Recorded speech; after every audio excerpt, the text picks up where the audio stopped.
Like and subscribe कामना beautician channel. Hello guys, आज ये कल से नवरात्रि स्टार्ट है। नवरात्रि की हार्दिक शुभकामनाएं आपको। और आपकी नवरात्रों की तैयारियां कैसी चल रही है?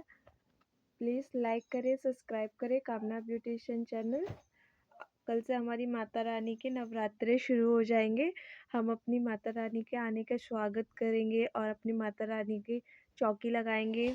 जय माता दी बोलो, प्रेम से बोलो जय माता दी।